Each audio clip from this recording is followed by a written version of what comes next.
Nous allons commencer ce séminaire, bien sûr, dans des conditions que vous connaissez, qui sont celles de notre université, de notre communauté qui est en deuil et qui se remet difficilement de ce drame et de cette tragédie qui est arrivée à notre étudiante philippine samedi dernier. Et pour autant, il faut continuer nos activités, pour autant, il faut continuer notre mission. Pour autant, il faut continuer notre activité de recherche, de formation et nous intéresser aux sujets qui sont des sujets importants auxquels nous consacrons aussi beaucoup d'énergie. La semaine dernière, nous avions eu un thème du séminaire Agir, action de la gouvernance initiée par la recherche sur les questions d'impact de l'intelligence artificielle générative, de toutes ces nouvelles technologies sur la pédagogie, sur l'enseignement, qui était très intéressante. C'est aussi une problématique qui nous est chère que de nous intéresser à la question du handicap et de mettre en œuvre toutes les actions nécessaires pour que cette question soit traitée à bras-le-corps, au cœur de l'université, et non pas comme un phénomène dont on pourrait se satisfaire d'avoir atteint quelques petits objectifs. Nous avons aujourd'hui la chance d'être entourés de spécialistes de la question du handicap. Anaëlle Millon, maîtresse de conférence en sciences de l'éducation et de la formation à l'Université de Lorraine. Merci de votre présence et de votre intervention. Marie-Pierre Toubans, maîtresse de conférence associée à l'Institut national supérieur de formation et de recherche pour l'éducation inclusive. Merci aussi également pour votre présence.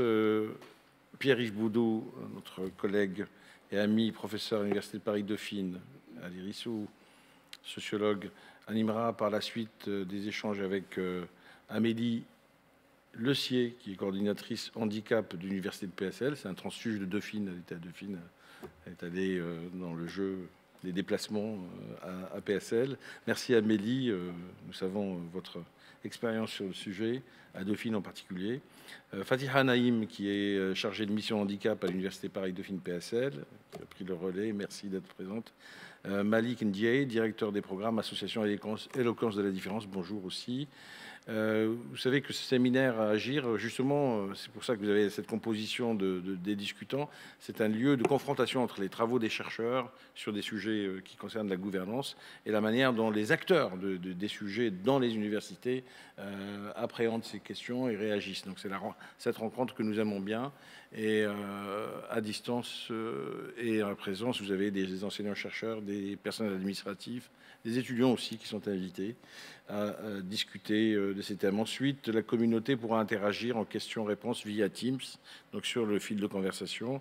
Et Florence Gelin, restituera l'ensemble des questions pour que vous puissiez, vous, intervenants ou discutants, répondre. Voilà, mais je crois que Pierre-Yves, tu veux passer une vidéo avant. Merci.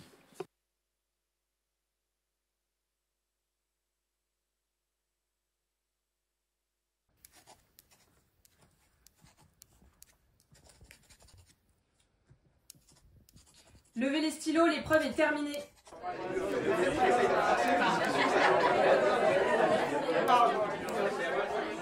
Silence, il y a encore des élèves qui sont en tiers-temps. Oh, ça va, de toute façon, on n'entend rien.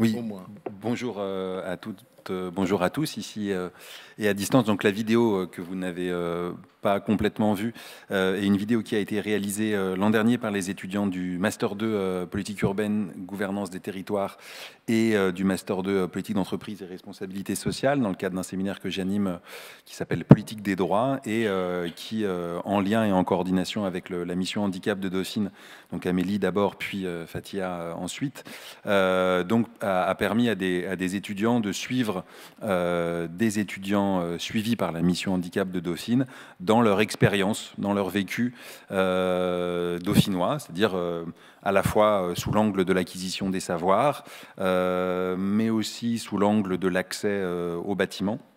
donc une accessibilité architecturale au sens classique du terme, et enfin sous l'angle de l'accessibilité et de l'accès à la vie étudiante, qui sont les 3 grandes dimensions constitutives de l'expérience étudiante.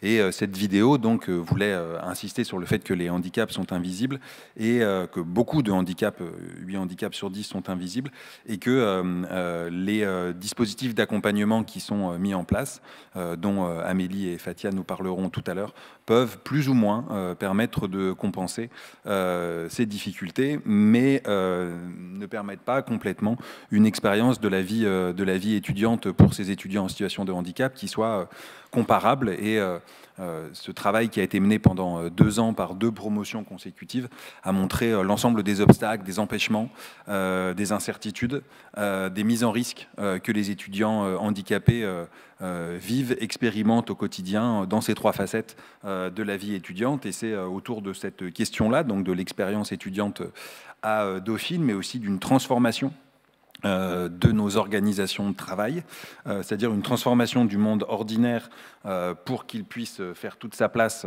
aux personnes en situation de handicap. Cette transformation du monde ordinaire qui va toucher à la fois les pratiques administratives d'accueil, de restauration des étudiants, mais aussi les pratiques professionnelles d'enseignement, de techniques pédagogiques, d'évaluation de ces étudiants, mais aussi les pratiques des associations dans leur façon de procéder, ici à Dauphine de sélectionner pour certaines d'entre elles les étudiants appelés à les rejoindre.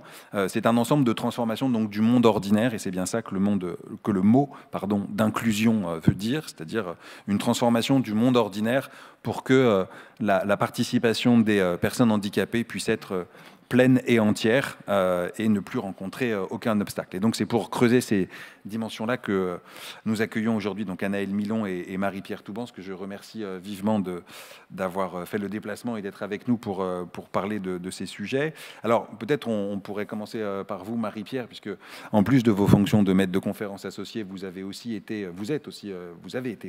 vice-présidente du Conseil national consultatif des personnes handicapées et en charge de la rédaction du rapport de ce Conseil national sur l'université inclusive.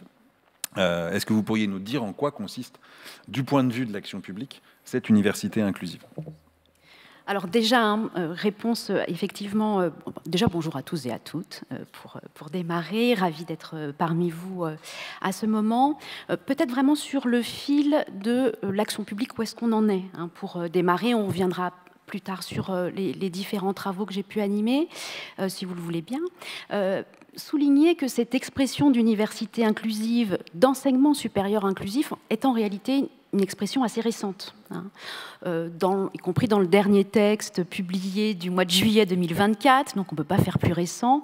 Le terme inclusif n'apparaît que 2 fois. Hein, donc on voit bien que c'est encore quelque chose qu'on manie avec prudence, parce qu'on a encore des difficultés en termes d'action publique à définir de quel public justement on parle. Alors le fil qui nous réunit aujourd'hui, et puis un des points de départ, hein, c'est effectivement comment est-ce qu'on arrive à ce que les parcours des étudiants en situation de handicap se situent à égalité avec les autres, hein, pour reprendre cette expression onusienne. Donc c'est vraiment ce fil conducteur-là qu'on va avoir. Donc ça, c'était peut-être le premier élément. Le deuxième élément, c'est qu'en termes d'action publique, on a une politique ministérielle unifiée, elle aussi assez récente, hein, qu'on peut globalement faire démarrer à 2005, qui se démarre au moment même où il y a toute une réflexion et un développement de ce qu'on appelle l'autonomie des universités. Et on va voir vraiment une fabrique en tant que telle des politiques d'établissement se faire à partir de ce cadrage assez large. Hein. La loi de 2005, il y a un article sur les étudiants handicapés, première fois qu'ils sont mentionnés dans la loi en tant que telle, et il n'y a quasiment aucun texte réglementaire derrière. Hein. Donc il va falloir attendre justement juillet 2024 pour savoir comment est-ce que concrètement on fait pour faire cette mise en œuvre.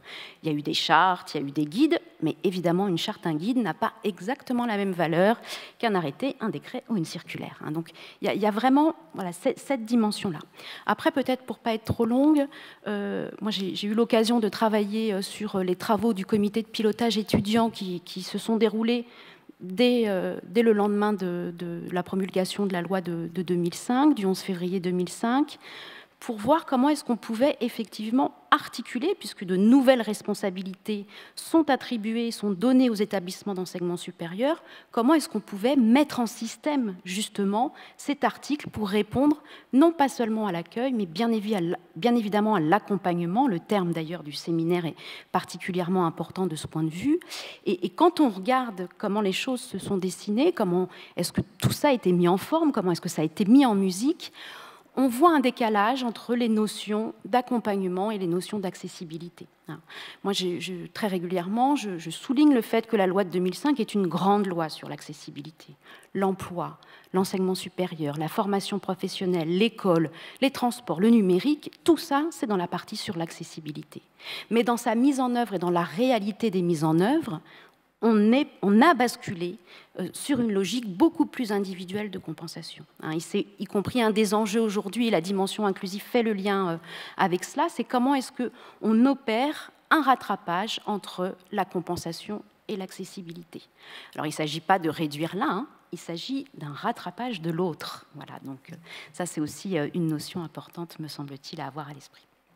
Donc l'accessibilité visant des dispositifs collectifs, les structures architecturales, les modalités d'organisation, et la compensation étant plus, et la pédagogie, tout à fait, la compensation étant plus quelque chose d'individuel sous la forme, par exemple, de prestations financières ou d'accompagnement d'aide humaine qui sont individualisées.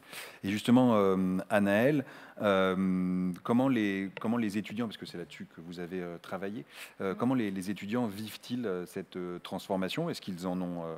Est-ce qu'ils l'ont reçu comme tel? Quelle est l'expérience des étudiants handicapés dans le monde universitaire français? Bonjour à toutes et à tous. En m'appuyant sur plusieurs enquêtes menées auprès d'étudiants qui les suivent au long de leur parcours, la première chose, c'est qu'on ne peut pas dire qu'il y a une expérience. Les expériences des étudiants reconnus handicapés à l'université sont très variées, très diversifiées, au moins pour deux raisons. La première, c'est la diversité de ce public, finalement, et de ses caractéristiques.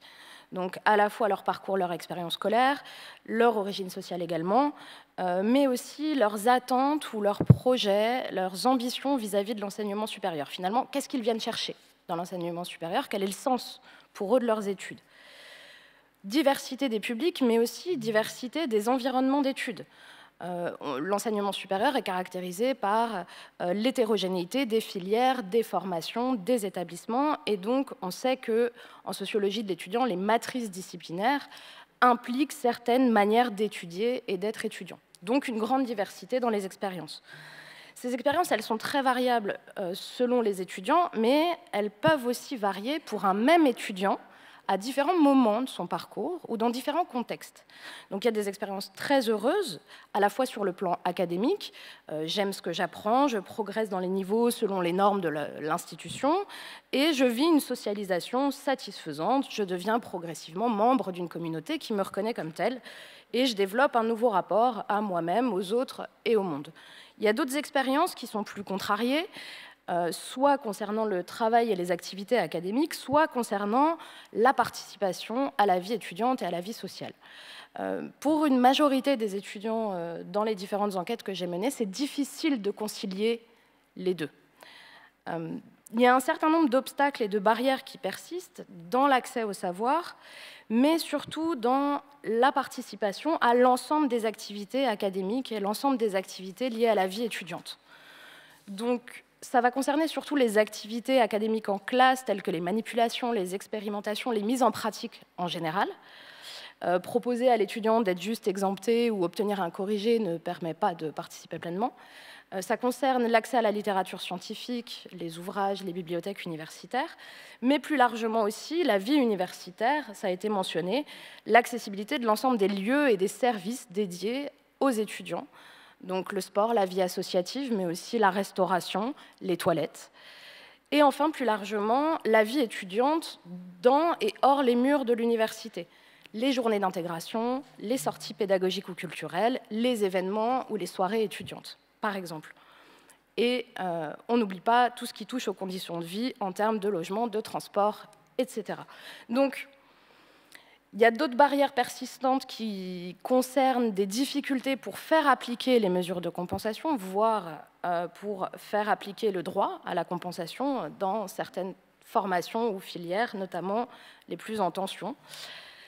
Face à toutes ces barrières ou face à ces manques, finalement, les étudiants vont devoir avoir recours à des ressources autocompensatoires qui passent souvent par un surinvestissement en temps et en énergie dans le travail universitaire.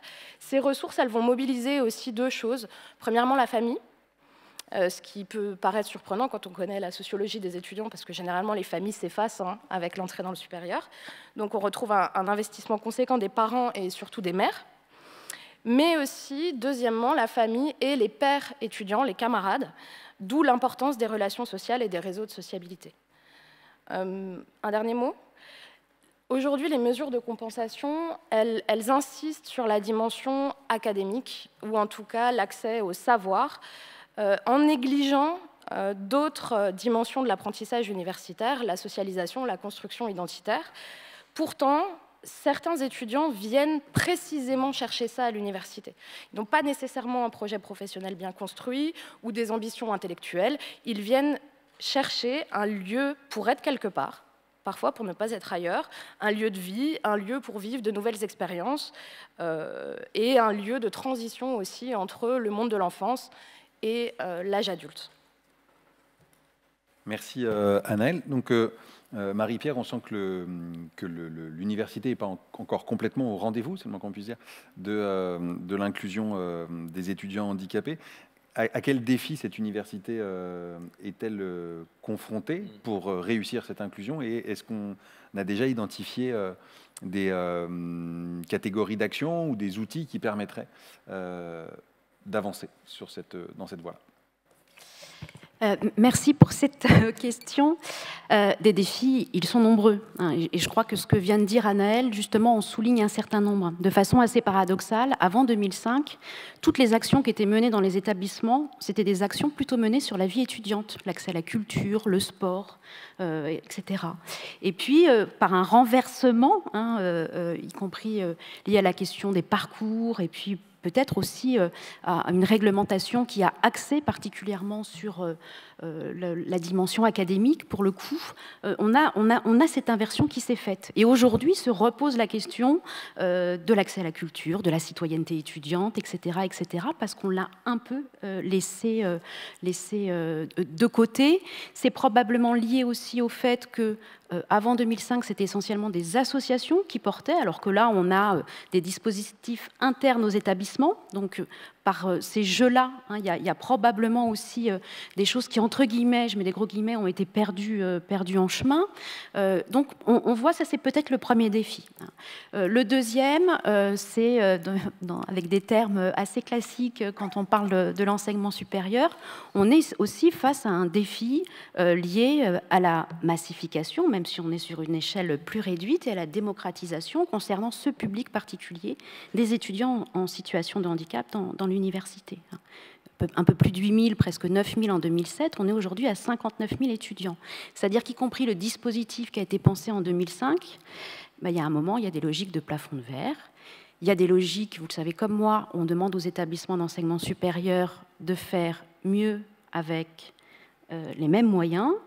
Voilà, il y a tous ces éléments-là qui sont aussi des défis réels aujourd'hui. Et puis je pense peut-être à un troisième, je pourrais en lister beaucoup, mais je pense à un troisième qui me semble aussi important, c'est que derrière cette expression et derrière cette notion d'enseignement supérieur inclusif, tout de suite, on va aller toucher à la question évidemment des droits des étudiants en situation de handicap, qui ne sont pas des privilèges, mais plus largement, on va aller toucher à la question de la diversité des apprenants.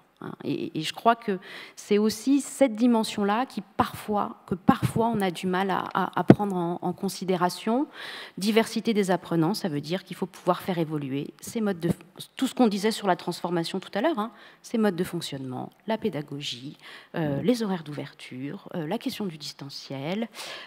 Évidemment, on est dans un établissement, on n'oublie pas que l'établissement est un employeur, donc également ses modalités de management, etc., etc. On peut tirer le fil aussi de différentes dimensions. Voilà peut-être pour quelques défis qui me semblent évidemment principaux. On pourrait parler de la participation sociale, de plein d'autres choses, mais essayons de tirer quelques fils principaux. Merci. Donc, Marie-Pierre, il y a quand même une question de rapport à la pédagogie et globalement à l'institution et à la vie universitaire. Est-ce qu'on peut arriver quand même à montrer, Anaëlle, en dépit de la diversité des situations vécues, est-ce qu'on peut arriver à montrer quand même que les obstacles rencontrés constituent quand même un frein au désir d'ascension sociale, aux espérances que se font les étudiants? Est-ce qu'on arrive à mesurer un impact des défauts d'accessibilité de l'université sur les trajectoires sociales et sur les espérances sociales? Merci, Monsieur le Président. Merci pour cette très bonne question. Alors, mesurer précisément l'impact, c'est compliqué. Après, on peut identifier certains mécanismes. On constate de toute façon que les parcours, la progression, le cheminement de ces étudiants reconnus handicapés ou en situation de handicap vont être plus souvent marqués par des ruptures, des renoncements, des bifurcations. Et ça, premièrement, dès l'entrée à l'université. C'est-à-dire que lors de la transition vers le supérieur, une partie des étudiants que j'ai interrogés racontent avoir renoncé, un tiers à peu près, à entrer dans la formation qu'ils envisageaient. Donc ils se retrouvent dans des formations par défaut ou par hasard face à un champ des possibles qui est limité, restreint. Principalement pour deux raisons. Première raison, ces renoncements ils peuvent être liés à des paroles de destin, selon la formule de Charlot. C'est tous les discours décourageants ou limitants du type « tu n'y arriveras jamais, la fac c'est pas fait pour toi ». Voilà, ces paroles de destin prononcées par des enseignants du secondaire, des familles, des médecins, qui vont amener les étudiants à revoir leur projet idéal et à intégrer une formation plus réaliste, généralement un BTS. Oui.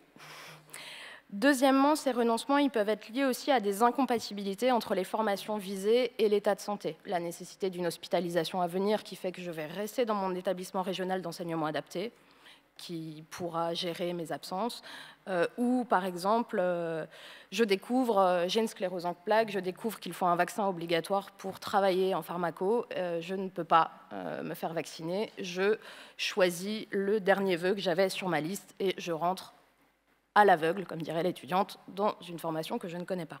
Donc déjà des renoncements dès l'entrée, et on verra que ces renoncements peuvent être temporaires. Quand on prend les parcours universitaires sur un temps plus long, ce qui a été le plus surprenant dans mes enquêtes, ça concerne les étudiants qui ont un projet professionnel bien défini à l'entrée dans le supérieur. On pourrait imaginer que ce projet va les protéger ou sécuriser les parcours, et en réalité, c'est les étudiants qui vont être les plus soumis à des ruptures, des bifurcations, des réorientations. Plus de la moitié d'entre eux. Pourquoi? En raison de l'inaccessibilité des études ou des domaines professionnels visés. Donc, ils vont progressivement perdre le sens de leur présence, ne voyant pas de perspective professionnelle, vont reconstruire un projet, souvent en germe depuis plusieurs années, et donc cette période d'incertitude, de reconstruction n'est pas forcément facile à vivre. Ensuite, certaines ruptures, bifurcations, réorientations sont liées à des changements de priorité. Puisqu'on l'a vu, c'est difficile de concilier une intégration académique, être investi dans le travail universitaire, parfois surinvesti, et une intégration dite plutôt sociale, en profitant de la vie étudiante. Et certains étudiants, au fil de leur parcours, vont changer de priorité. Je vais choisir de partir en Erasmus pour apprendre à vivre sans mes parents et me faire des amis pour la première fois. Je vais me réorienter dans une filière perçue comme moins exigeante pour profiter un peu de la vie et que ma mère me lâche. Et à l'inverse, certains étudiants décident de se réinstaller chez leurs parents pour arrêter de faire la fête et se concentrer sur leur travail. Donc finalement, de nombreux étudiants ont connu des réorientations, des redoublements, mais finalement, ça leur permet parfois de trouver leur chemin et aussi parfois de retrouver le projet initial auquel ils avaient renoncé. J'ai fait mon BTS, je vais finir par y entrer à l'université dans la licence que je souhaitais. Okay, la porte était fermée à l'entrée, ils vont réussir à rentrer par la fenêtre. Donc ces parcours non linéaires, ils posent aussi la question de la manière dont l'institution, nous, en tant qu'enseignants-chercheurs, équipe pédagogique, mais aussi l'université, la manière dont on définit la réussite. C'est quoi réussir? Est-ce que c'est progresser selon une norme temporelle rigide, ou est-ce qu'on laisse la place à d'autres cheminements? Et la manière dont cette vision vient se confronter avec la réussite du point de vue de l'étudiant, le sens qu'il attribue à ces études. Et ça pose aussi la question de l'accompagnement ou de la compensation du handicap dans un contexte de manque de moyens où souvent les étudiants qui ont les parcours les moins linéaires ne sont plus prioritaires pour bénéficier d'accompagnement. Donc on voit qu'il y a quand même un hiatus assez conséquent quand même entre les catégories avec lesquelles les établissements, les institutions peuvent fonctionner et les trajectoires que le handicap induit, notamment les trajectoires universitaires que le handicap induit, et aussi une forme d'invisibilité pour l'institution des choix, des renoncements qui sont ceux de ces étudiants en raison de leur handicap, d'où aussi l'importance de la recherche sur ces questions-là pour faire émerger le problème public, pour permettre aux institutions de s'en saisir, et le rôle aussi des associations, et notamment du Conseil national consultatif des personnes handicapées. Alors, quelles étaient les propositions que le CNCPH a formulées dans le cadre de ce rapport? Alors, il y en avait beaucoup, il me semble. Quelques-unes qui te semblent principales, Marie-Pierre? Alors, peut-être indiquer que donc on est sur un travail qui a été mené par le CNCPH à partir de toute une série d'auditions d'acteurs de l'enseignement supérieur, du ministère, de collègues étrangers. Voilà, il y a tout ce travail qui a été fait avec du coup un document qui reprend, et l'enjeu c'est bien l'accessibilité des établissements d'enseignement supérieur. Il peut y avoir parfois un peu une tension, établissement accessible, établissement inclusif, est-ce qu'on parle de la même chose? Bon, on va peut-être pas aller là-dessus, mais il y a aussi un intérêt de ce point de vue-là. Il me semble que un des enjeux qui est pointé du coup par le document qui a été publié, qui d'ailleurs sert de référence et de base à l'appel à des universités démonstratrices inclusives, qui a été publié l'an dernier, pour lesquels un certain nombre, 6 établissements, 6 ou 7, je ne sais plus, ont été sélectionnés. Un des points de départ, c'est donc ce document qui reprend 9 thématiques différentes, chacune déclinée en objectifs, chacune déclinée en recommandations. On arrive à plus d'une centaine de recommandations à l'arrivée. Mais peut-être, et puis dans le cadre du temps que nous passons ensemble là, le point qui me semblait important à mettre en avant et en perspective, c'est comment est-ce qu'à un moment donné, la gouvernance prend toute sa part dans ce cheminement, dans cette perspective, dans cet horizon qu'est l'université inclusive, puisque je crois que c'est aussi un élément qui est important. On ne part pas de rien. Il y a l'histoire des établissements, il y a leur culture d'établissement, il y a des valeurs, des principes, il y a des enseignants qui font de la recherche, il y a des étudiants, bien évidemment, qui sont là. Donc, on crée aussi avec l'établissement tel qu'il est, et on va vers cette perspective. Et il me semble que le rôle de la gouvernance est important à différents points de vue, évidemment pour porter haut et fort ces questions de valeurs et de principes, pour fédérer les équipes autour de ces enjeux. Si on fait chacun des cours accessibles dans notre coin, mais qu'il n'y a jamais de discussion sur le contenu des formations, sur les modalités d'évaluation, etc., chacun, on pourra être fier de ce qu'on fait dans son coin, mais collectivement, on n'avancera pas et on n'ira pas vers une université inclusive et accessible. Donc, il y a vraiment ce rôle-là qui est un rôle particulier, qui est aussi de réfléchir en termes de, on parlait de pédagogie accessible ou de conception universelle de l'apprentissage. Pour avancer sur ces éléments-là, c'est aussi du temps dégagé, de travail ensemble, de réflexion, de formation également pour les personnels. Et puis, dernier enjeu, me semble-t-il, important du point de vue de la gouvernance, c'est que cette perspective et cette démarche, elle n'est possible que si on associe l'ensemble des acteurs concernés.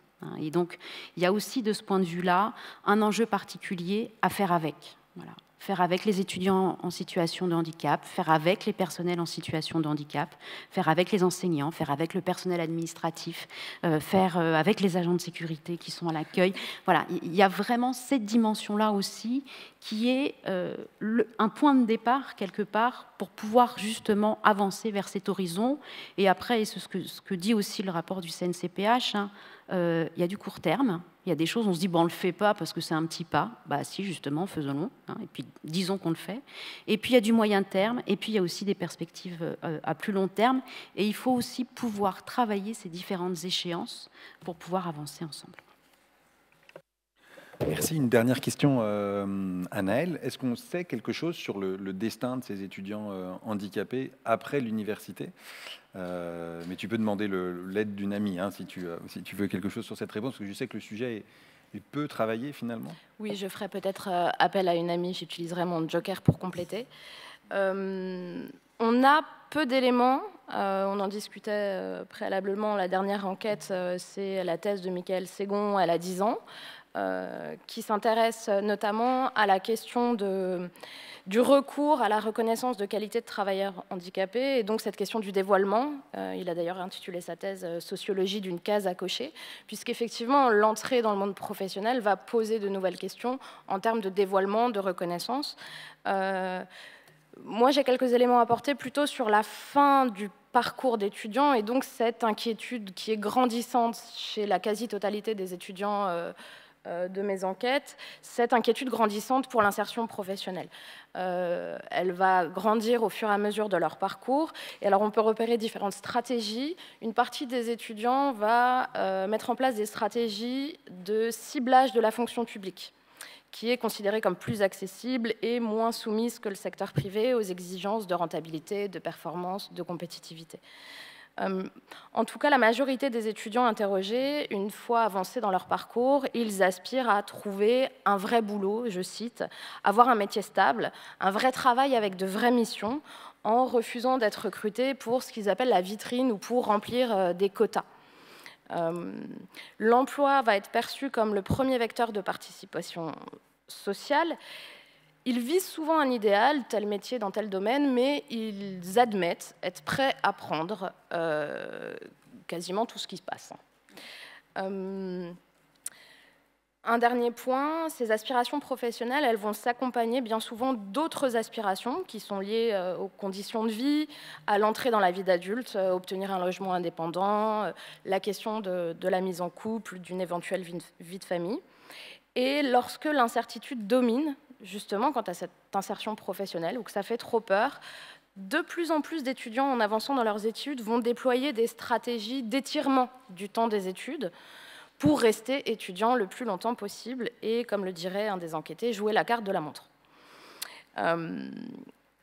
Et ces étudiants sont plus nombreux à la fin de leur parcours qu'au début. Donc l'université devient pour eux finalement un lieu d'attente pour éviter l'inactivité, un lieu d'alternative à d'autres modes de vie, notamment aller vivre en foyer, ou un lieu pour éviter, comme le dit une enquêtée, de faire partie de cette catégorie de personnes qui ne fait rien de ses journées.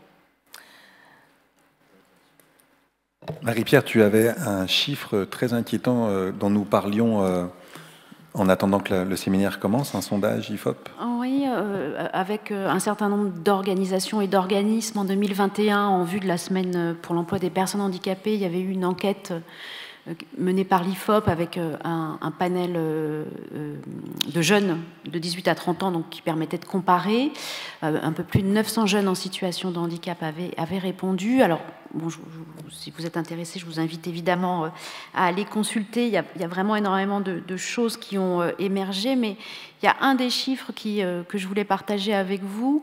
On demande aux jeunes, en termes de projection, vous voyez où dans 10 ans? Alors, il y a des jeunes qui sont déjà en emploi et des jeunes qui sont en recherche d'emploi, hein, dans ces un peu plus de 900 jeunes en situation de handicap, et 47% d'entre eux disent que dans 10 ans, ils se voient en recherche d'emploi.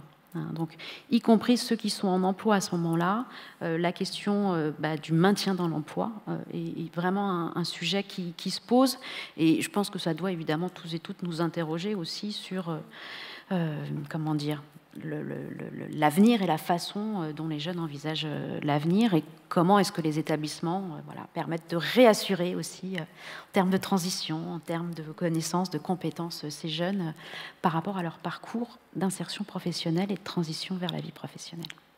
Et donc une véritable insécurité sociale au sens de Robert Castel et de Nicolas Duvaux en termes de projection dans l'avenir, ce qui a aussi des effets sur le présent, puisque cette incertitude va les amener à accepter tout ce qui passe et donc à conditionner des choix qui vont être des choix davantage dictés par la contrainte que par des projections positives. Merci beaucoup à vous deux pour ces deux présentations extrêmement synthétiques dans le peu de temps qu'il nous est laissé. Et je me tourne maintenant vers Amélie, Fatia et Malik. Amélie donc, est l'ancienne responsable de la mission handicap de Dauphine, Amélie Lecier, partie sous d'autres cieux à PSL, mais pas très loin, chez nous. Hein. Et Fatia l'a remplacée donc, depuis un an, depuis janvier. Et Malik Ndiaye, donc vous êtes, vous, directeur des programmes d'une association qui œuvre donc pour le développement de l'éloquence chez les personnes qui bégayent, et on revient vers vous tout à l'heure. Amélie et Fatia, je sais que vous nous avez préparé une présentation qui permet de revenir sur quelques-unes des, des tendances marquantes de ces dernières années sur le handicap dans notre université ici à Dauphine, avec notamment une montée très importante du nombre d'étudiants accueillis. Oui, donc merci et bonjour à toutes et à tous. Donc nous allons vraiment parler faire un état des lieux des étudiantes et des étudiants accompagnés par la mission handicap au sein de notre université.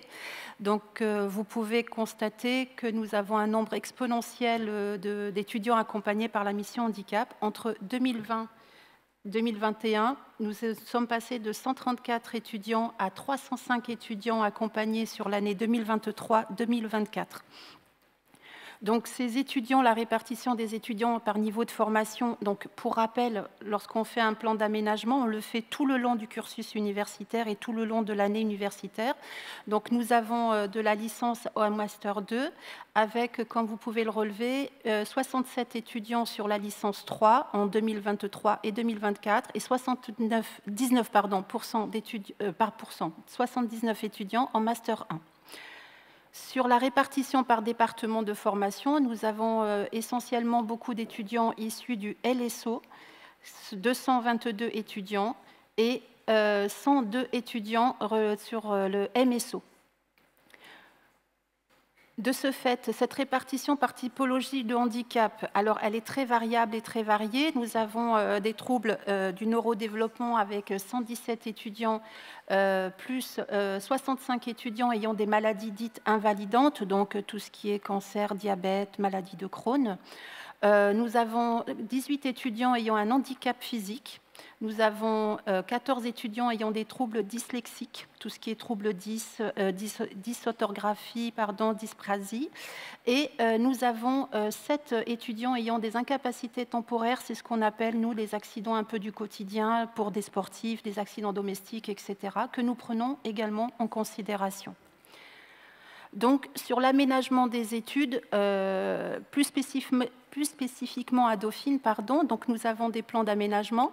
Donc, il se passe sur plusieurs étapes. Avant tout, l'étudiant prend rendez-vous avec la mission handicap. On évalue ses besoins individualisés. Ensuite, il doit prendre rendez-vous avec la médecine préventive avec des justificatifs médicaux qui va appuyer sa demande. Puis, les décisions d'aménagement sont transmises à notre vice-président Sébastien Damar pour signature et validation. Et ensuite, à la mission handicap, on transmet aux assistantes de formation, par le biais des assistantes de formation, à tous les départements de formation, les décisions d'aménagement. Alors, ce qu'on rajoute, et j'insiste essentiellement, c'est que c'est en toute confidentialité. À aucun moment, il est stipulé la pathologie de l'étudiante ou de l'étudiant. On met en avant que les plans d'aménagement, essentiellement. Donc, ces plans d'aménagement concernent surtout, donc, sur plusieurs critères, les études, les examens et l'insertion professionnelle de l'étudiant. Donc, par exemple, sur les études, pour développer un peu plus, nous pouvons proposer des dispenses d'assiduité. Nous pouvons proposer également des ordinateurs avec des logiciels adaptés.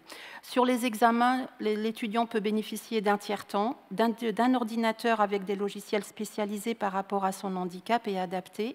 Et nous l'accompagnons également sur l'insertion professionnelle pour chercher des stages, de l'alternance, ou alors parfois à entrer dans la vie active par le biais d'une aide administrative sur la RQTH, la reconnaissance en qualité de travailleur handicapé.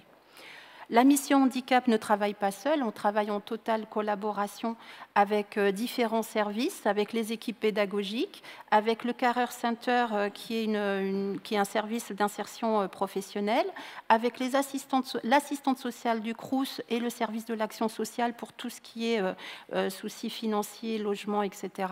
Et puis, bien entendu avec la médecine préventive et les psychologues de la médecine préventive. Donc, nous proposons des aides, des aides techniques et des aides humaines. Sur les aides techniques, comme je vous disais tout à l'heure, des ordinateurs avec des logiciels adaptés. Donc, Antidote pour les troubles 10, JAWS pour les malvoyants.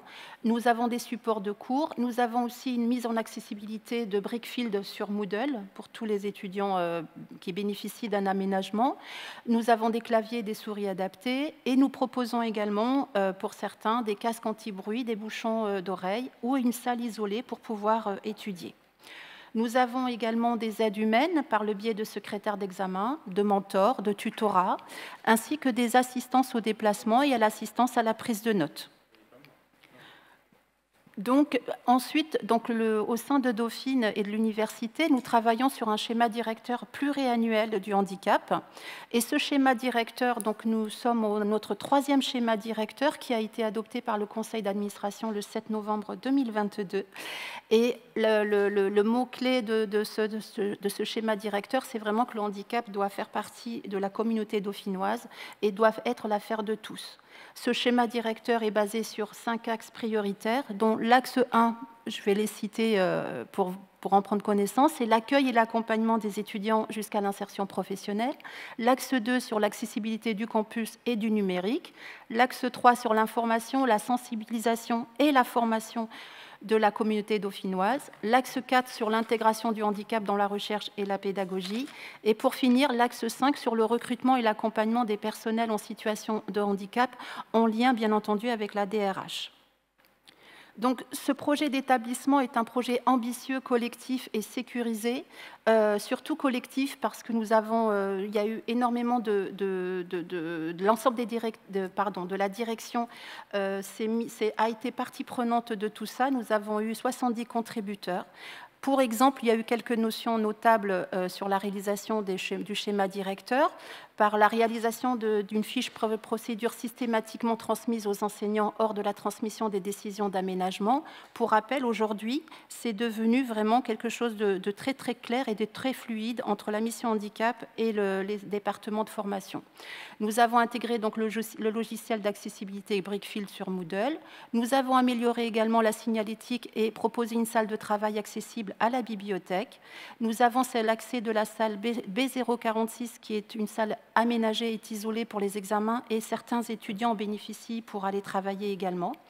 Nous avons mis en relation des étudiants en situation de handicap, on parlait de loisirs tout à l'heure, vers le service des sports pour du sport adapté. Et on a eu un renforcement de la semaine de sensibilisation sur handicap sur Dauphine qui se fait tous les mois de novembre et qui est copiloté, bien entendu, avec la DRH. Donc, concernant également le schéma directeur, je tiens à préciser que le prochain schéma directeur s'établira en bonne articulation avec celui de PSL dans un projet de prendre en compte la dimension locale en bonne coordination également avec la DRH. Donc cette articulation, bien entendu, est en cours de réflexion et on vous en tiendra informé prochainement. Je laisse la place à Amélie. Merci, mais je suis sûr que l'articulation va très très bien se passer. Bonjour à toutes et à tous et merci beaucoup. Enfin, je suis très contente de pouvoir intervenir sur le séminaire Agir que j'ai toujours suivi avec beaucoup d'attention. Très rapidement, je vais vous faire un petit état des lieux sur la situation à PSL. Alors, Dauphine est un établissement de PSL et le handicap touche énormément de composantes, directions. Tu peux passer encore. Voilà, puisqu'en fait, on doit intervenir avec à peu près tous les services d'un établissement et je suis contente donc, que parmi les préconisations du CNCPH, c'est aussi le grand enjeu des missions handicap actuellement dans les établissements, c'est de réussir à travailler avec l'ensemble de tous ces acteurs. Et le sujet du SDPH au niveau de PSL, il est à plusieurs niveaux, puisqu'il y a en effet le fait qu'il doit rester, et c'est important qu'il le reste, un projet d'établissement, et en même temps bénéficier d'un appui plus large pour réussir à acculturer, enfin, infuser, on va dire ça comme ça, au niveau de l'ensemble des établissements, des directions et des services. Voilà, alors je vais aussi rebondir, puisqu'en fait, en effet, PSL avait proposé en tout cas une réponse concertée sur la dernière, l'université démonstratrice inclusive, donc l'appel à projet, et on n'a pas été lauréat. Donc, mais en tout cas, c'est vrai que ces opportunités-là nous donnent aussi l'occasion, à un moment, avec les gouvernances et les directoires, de nous mettre tous ensemble autour de la table et de réfléchir aux actions qui peuvent être portées et impulsées au niveau des établissements. Tu peux passer. Au niveau de PSL, l'enjeu est quand même sur plusieurs niveaux, puisqu'en fait, c'est énormément d'établissements avec une grande diversité des profils et diversité aussi des enseignements qui existent. Il y a aussi une diversité sur les ministères de tutelle, parfois auxquels ils sont rattachés. Alors, la bonne nouvelle, c'est que l'ensemble des ministères prennent en compte cette dimension du handicap. Le ministère de la Culture, par exemple, a lancé une charte sur comment enseigner, prendre en compte la dimension inclusive dans les enseignements artistiques. Mais en tout cas, il y a quand même un vrai enjeu pour réussir à articuler quelque chose de commun autour d'une diversité très importante d'établissements. C'est pour ça, en fait, que le schéma directeur, alors c'est pas que j'ai qu'un mot à la bouche, mais le schéma directeur, il est vraiment très important sur les établissements parce qu'il représente une vraie opportunité pour les établissements de réfléchir à ces sujets-là. Et il n'y a que Dauphine actuellement qui a un schéma directeur pluriannuel du handicap qui est encore en cours. Donc il y a vraiment une nécessité sur l'ensemble de ces établissements. Alors il y a l'ENS, pardon, il y a l'ENS aussi qui a encore un schéma en cours. Tu peux passer. Donc voilà, au niveau de PSL, donc pour celles et ceux qui ne sont pas de Dauphine, ne vous étonnez pas de cette répartition de camembert. C'est aussi que Dauphine a quasiment la moitié des étudiants, je crois. 60% des étudiants de PSL, mais on retrouve, on va dire, les chiffres nationaux qui sont de 2% des effectifs étudiants sur l'ensemble de la communauté universitaire. Mais aujourd'hui, il n'y a que Dauphine qui a une mission handicap très structurée avec un poste dédié à l'accueil et l'accompagnement des étudiants en situation de handicap. Le ministère de l'Enseignement supérieur préconise un ETP pour 100 étudiants en situation de handicap. C'est un chiffre que personne ne parvient à respecter dans les établissements de l'enseignement supérieur. Mais voilà, il y a des vrais enjeux autour de cette question-là, de l'accueil et de l'accompagnement. Bientôt, il y aura aussi un poste qui pourra... Enfin, il y aura aussi des fiches. Alors, je sais qu'on en parle souvent, mais en tout cas, des fiches au niveau de référence pour reconnaître aussi la technicité des profils des chargés d'accueil et d'accompagnement dans l'enseignement supérieur. Tu peux passer. C'est 3,5, c'est le total, c'est absolu. C'est ce qu'il faudrait pour les 350. Oui, il faudrait... actuellement, à PSL, on est à 3,5 ETP pour l'ensemble des étudiants. Ouais. Alors, en sachant qu'il n'y a que à Dauphine où il y a un ETP entier. C'est-à-dire qu'on a des 0,2, 0, je ne sais pas calculer, 12 heures de décharge annuelle, parce que je ne sais pas ce que ça représente, mais en tout cas, voilà, il y a des petites répartitions au niveau de l'ensemble des établissements de PSL. Alors, au niveau du schéma directeur pluriannuel du handicap, on a proposé cette année d'articuler justement, tu peux passer encore, sur 6 axes. Donc, en fait, les 5 axes qui sont aussi préconisés, enfin qui ont été mis aussi à Dauphine, correspondent à la charte université. Alors, je vais louper, c'est le nom de cette charte-là. Je crois que c'était France Université qui l'avait proposé. Qui proposait les 5 axes, donc quasiment l'ensemble des établissements de l'enseignement supérieur, ça se répartit sur ces 5 axes-là. Et on a proposé justement de rajouter un axe 1 sur la pilotage de la politique handicap, pour notamment s'appuyer sur les services mutualisés qui existent au sein des établissements de PSL.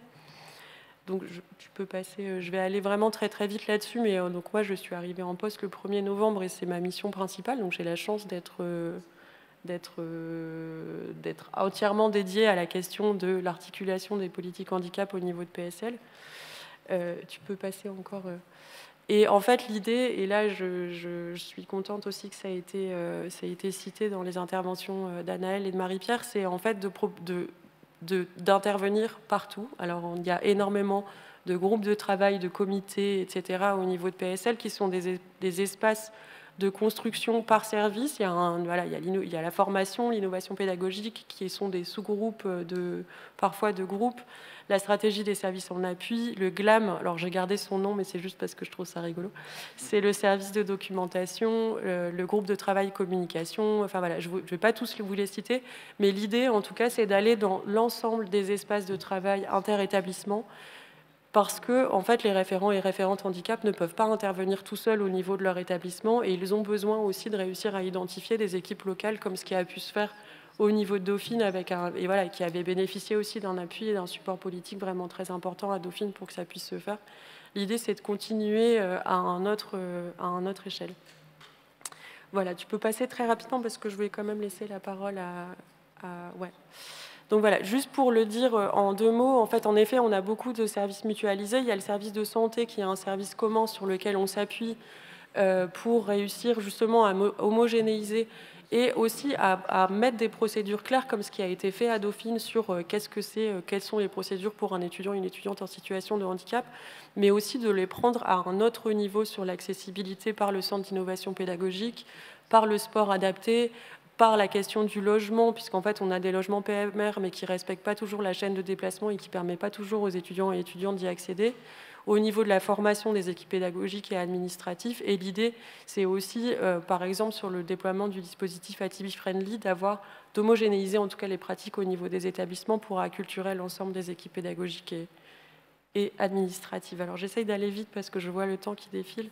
Donc voilà, je vais laisser la parole peut-être à Malik sur l'éloquence. Merci beaucoup Amélie, merci beaucoup Fatia pour cette présentation qui a été très raccourcie de votre travail dans les missions handicap donc de Dauphine et de PSL. On voulait conclure avec, on est très heureux de vous avoir Malik. Vous êtes directeur donc des programmes de l'association Éloquence dans la différence.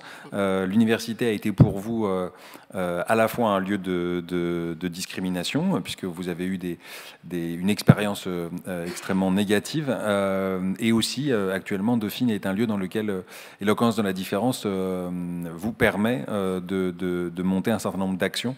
Oui. Est-ce que vous pouvez déjà nous présenter un tout petit peu ce qu'est cette association et ce qu'elle cherche à faire?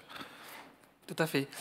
Donc je rappelle que je suis une personne qui bégaye, donc on va revendiquer le tiers-temps si possible. Voilà. Même si en général on parle énormément, là on va essayer d'aller très vite.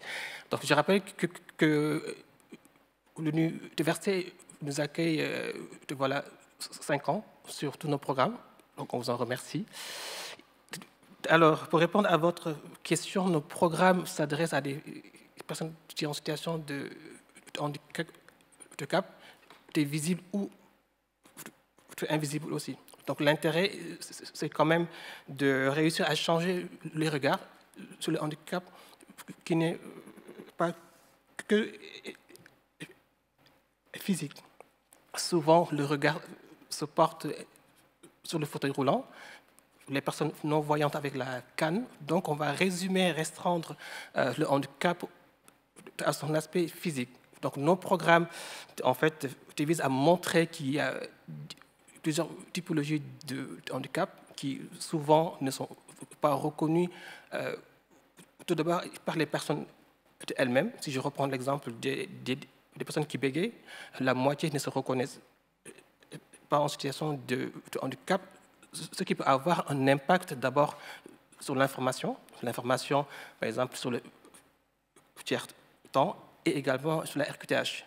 Alors, l'intérêt des programmes qu'on met en place, c'est vraiment de permettre aussi à des publics qui n'ont pas accès à la parole publique, que ce soit le bégaiement, l'autisme, la trisomie de 21, l'aphasie, que ce soit les personnes non-voyantes ou malvoyantes. Aujourd'hui, on a une dizaine de handicaps qui sont intégrés par nos programmes. Et après, si je le recentre à l'université et partant de ma propre expérience, je pense que la première étape, bien sûr, une fois changé le regard sur le handicap qui n'est pas que physique, c'est redonner la légitimité aux personnes en situation de handicap. Et si je reprends les échanges avec nos deux exposantes, je pense que le problème commence avant l'entrée à l'université. La question de la légitimité à suivre une formation, le choix des formations, l'accès à ces formations-là, souvent Au lycée, on a entendu, oui, mais ce choix de formation, ce n'est pas pour toi. Ou bien ça va être compliqué, ça va être long, ça va être difficile. Surtout les métiers, en tout cas pour nous, en lien avec la communication. Souvent, parce que avant d'être directeur des programmes, j'étais professeur donc, au CNAM. Donc, j'ai entendu une première fois, mais bon, tu es pertinent, mais en tant que professeur, ça ne marchera pas lors de nos recrutements. Bien sûr, ce n'est pas au CNAM, c'était ailleurs. Parce qu'ils m'ont aussi la chance d'être des vacataires et enseignants après. Donc, lever les préjugés, pour moi, c'est la première étape. Voilà. Donc, je ne sais pas si j'ai répondu à la question précisément. Merci. Et alors, vous organisez donc dans le cadre d'éloquence de la différence, vous organisez donc des séances de prise de parole. Et à qui ça s'adresse alors à qui elles s'adressent ces séances? Aujourd'hui, on essaie d'intégrer la personne durant tout son parcours. Nous avons différentes typologies de programmes qui commencent dès l'enfance. Donc, on a la fondation Okola, que certains connaissent peut-être, avec qui on va lancer un programme dans les écoles primaires pour les enfants qui bégayent. On a aussi, avec l'ARPEJ, un programme qu'on va mettre en place prochainement pour les collégiens et lycéens. Et on a aussi France Université, avec qui on va lancer également des programmes pour les étudiants en situation de handicap. Et on a également des programmes avec France Travail pour les travailleurs en situation de handicap qui sont au chômage. Alors l'intérêt, c'est bien sûr redonner la confiance en soi et la légitimité à prendre la parole en public. Et c'est également un prétexte aussi pour ouvrir un ensemble de possibles, que ce soit la vie en entreprise, que ce soit la vie à l'école, au collège, au lycée et à l'université et bien sûr au travail. Voilà. J'en prie. Merci beaucoup. Merci pour ce séminaire extrêmement riche, hein, les interventions de nos collègues et les témoignages et les présentations de l'expérience de Dauphine et de PSL et votre expérience à l'association sur l'éloquence. Vraiment donne beaucoup à réfléchir. Je voudrais prendre des questions du public en donnant une prime à ceux qui sont présents par rapport à ceux qui sont à distance. Pauline. Bonjour, c'est pas vraiment une question, mais c'est vrai que je trouve tu te que présentes, je suis Pauline Leroux-Collin, je m'occupe de la Fondation Dauphine et on est très heureux d'ailleurs à la Fondation depuis cette année de soutenir la mission handicap de Dauphine grâce à un mécène qui soutient spécifiquement ce programme et on espère pouvoir faire plus et faire mieux les années prochaines. En tout cas, on s'y engage de notre mieux. Non, la remarque, c'était plus comme ce que vous venez de dire, Malik, c'est qu'effectivement, je trouve qu'on n'aborde pas assez le fait qu'avant tout, il faut que les jeunes aient envie de venir. Et je pense que c'est une question qu'ils ont très très vite, les jeunes en situation de handicap. Ça leur apparaît très très vite. Moi, j'ai un garçon en 3e et il me pose déjà la question de comment il va faire. Voilà. Parce qu'il ne sait pas comment il va pouvoir faire dans l'enseignement supérieur, comment il va pouvoir faire une école, une université encore plus.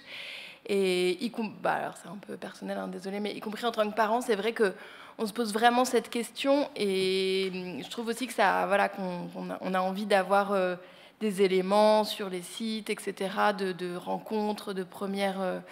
Donc voilà, le point c'était juste de cette première barrière qui est déjà de se dire que c'est possible quand on est en première terminale et comment on va le faire. Merci beaucoup. Peut-être une réponse, Anaëlle ou... c'est pas forcément une réponse en tant que telle, mais c'est le vrai sujet, y compris quand on regarde toutes les études de cohorte d'élèves enseignement primaire, enseignement secondaire. On se rend compte que ceux qui arrivent dans l'enseignement supérieur, c'est un peu les rescapés du système scolaire, pour le dire de façon peut-être un peu brutale et concise, mais il y a quand même cette logique-là. Et on le voit bien, 400 000 élèves globalement en situation de handicap, un peu moins de 10 000 en terminale. Enfin, les derniers chiffres que j'avais datent d'il y a quelques années, donc je suis optimiste et je considère qu'ils sont plus là maintenant. Mais on voit bien ce gap. Et en plus, les données statistiques publiques ne permettent pas de comparer le secondaire et le supérieur, puisqu'on n'est pas sur le même public concerné. Donc, et pourquoi est-ce que je dis ça? C'est parce qu'il y a aussi une des craintes des jeunes, des familles, mais y compris une méconnaissance d'un certain nombre de professionnels sur le fait qu'il n'existe pas rien dans l'enseignement supérieur. Et le fait qu'il y ait un accompagnement qui soit différent, le fait qu'il y ait une mission handicap, qu'on ne va pas avoir forcément un accompagnant aux élèves en situation de handicap, un AESH, tous ces éléments-là demandent aussi de pouvoir préciser, être informé, avoir les bons canaux d'information. Et puis peut-être un autre élément, et je pense que c'est là aussi où les associations ont un rôle particulièrement important, c'est l'entraide par les pairs. Comment est-ce qu'à un moment donné, et vous le dites, en tant que parent, on a envie d'avoir des espaces de discussion avec d'autres parents. En tant que jeune, on a envie d'avoir des espaces de discussion avec d'autres jeunes pour partager ces expériences, non pas pour les enjoliver, mais pour pouvoir identifier, il y a des nouveaux obstacles, il peut y avoir de nouveaux empêchements, comment on les lève. Voilà. Et peut-être que c'est aussi par ce biais-là qu'il faut pouvoir travailler ensemble, parce que je crois que c'est ça vraiment l'objectif. Merci. Merci beaucoup. Vous voulez intervenir, Malik? Oui, allez-y. Juste compléter. Aujourd'hui, donc c'est une étude qu'on a faite nous-mêmes. Donc la moitié des personnes qui ont un handicap invisible, soit ne le reconnaissent pas, et s'ils le reconnaissent, ne savent pas en fait comment les gérer au quotidien. Et je me rappelle, on a reçu une équipe de jeunes qui ont une trisomie T21 ici à la salle Raymond Aron. Et en fait, pour tous, c'était la première fois qu'ils avaient accès à un lieu de savoir, alors qu'ils avaient été entre 16 ans et 32 ans. Ça a été tellement une expérience positive qu'ils ont souhaité revenir plusieurs fois après. Donc, ça montre aussi que finalement, les personnes ont envie d'avoir accès à la connaissance, au savoir, mais l'opportunité n'est toujours pas offerte. Voilà. Merci beaucoup. D'autres questions dans la salle? Non?